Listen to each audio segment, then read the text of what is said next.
साधु बिरले छूटे। कहते यहां से तो कोई गुरुमुख पूर्ण संत और फिर संत में पूरी आस्था पूरी मर्यादा में रहता हुआ कोई बिरला ही संत यहां से पार होकर जाता है। जम किंकर के धाम नरेसा,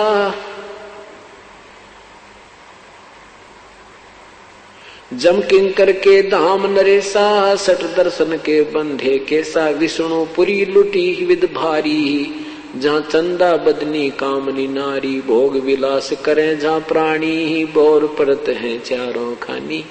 कहते इन ब्रह्मा विष्णु महेश के लोकों में और इस स्वर्ग आदि में ब्रह्म लोक आदि में वहां पर भी यही जो यहाँ सांसारिक व्यवहार है ज्यों का त्यों वहां है, लेकिन उनमें और हमारे शरीर में अंतर है। वहां की व्यवस्था, वहां की सुंदरता, वहां के आहार हमारे से कई गुना अच्छा है।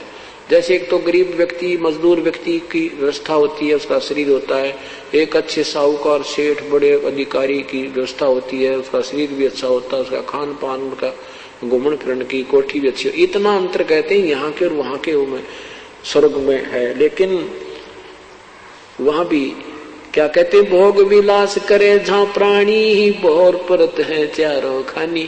वहां अपना कर्म भोग कर वो भी फिर वापस 84 लाख योनियों में आ। पुणात्माओं, ये आध्यात्मिक ज्ञान है और आप पहली दूसरी तीसरी चौथी कक्षा के बच्चे हो, किसी ने 2 वर्ष हो गए, किसी ने 3 वर्ष, कोई 4 वर्ष, कोई 5 वर्ष, कोई 6 वर्ष। इस आध्यात्मिक ज्ञान को समझने में बहुत समय लगेगा। तो धीरे धीरे, क्योंकि एक दिन में तो नहीं समझ पाते, धीरे धीरे समय समय पर ये सब सत्संग के माध्यम से प्रवचन किए जाते हैं और सत्संग के अंदर एक विशेष ध्यान रखा जाता है कि प्रथम कक्षा के बच्चे भी होते हैं जो पहली बार आए हैं, तो सभी प्रकार के डोज देनी पड़ती है ताकि सभी को सहारा मिले, विश्वास दृढ़ हो, भगवान में रुचि बने आपकी। तो पुण्यात्मा, इस काल में हमारी सारी व्यवस्था ऐसी बना रखी है, निरे पाप हों।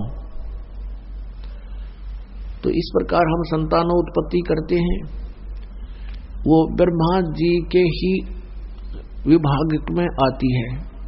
तो उसके अंदर हम बहुत वेस्ट करते हैं, अपना शक्ति को बहुत वेस्ट होती है, तो वो कर्जा और ऋण बन जाता हमारे ऊपर। तो फिर इन मंत्रों के जाप से जब हम ब्रह्मा जी के वहां जाएंगे तो फिर वो उस मंत्र के जाप से उस सभी जो हमारा लोन हो गया था, हमारे वेस्टेज होगी थी, उसको वहां वो इस मंत्र से आपकी स्टोर होगी, रीस्टोर होगी, तो वहां वो हमें मुक्त कर देगा। तुम वाली पत्नी भी ध्रुव के साथ लगाई गई। तो कहने का भाव ये है, बकवाद नहीं चले, व्यभिचार परमात्मा को कति पसंद नहीं, पर शादी विवाह कभी मना नहीं किया। ब्रह्मा विष्णु महेश तीनों शादीशुदा और इनके उपासकों को ब्रह्मचारी रहना चाहिए। अच्छी बात है, बकवाद नहीं करनी चाहिए, लेकिन ये एक गलत धारणा बढ़ाना अच्छी बात नहीं। डेरे डंड खुसरो हो, खुसरे लहन मोक्ष, ध्रुव प्रहलाद उधर गए तो डेरे में क्या दोष है।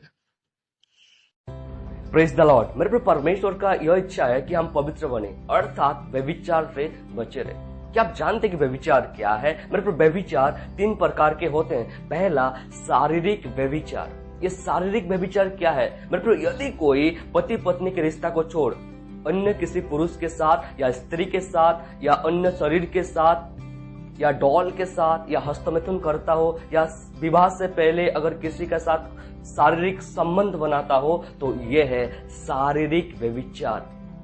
दूसरा है मानसिक व्यभिचार। मानसिक व्यभिचार क्या है? मेरे प्रभु, यदि कोई किसी को देख के मन में गंदे सोचता हो या मन में बुरा विचार लाता हो, या मेरे प्रभु यदि कोई व्यक्ति मन में व्यभिचार करता हो, तो यह है मानसिक व्यभिचार।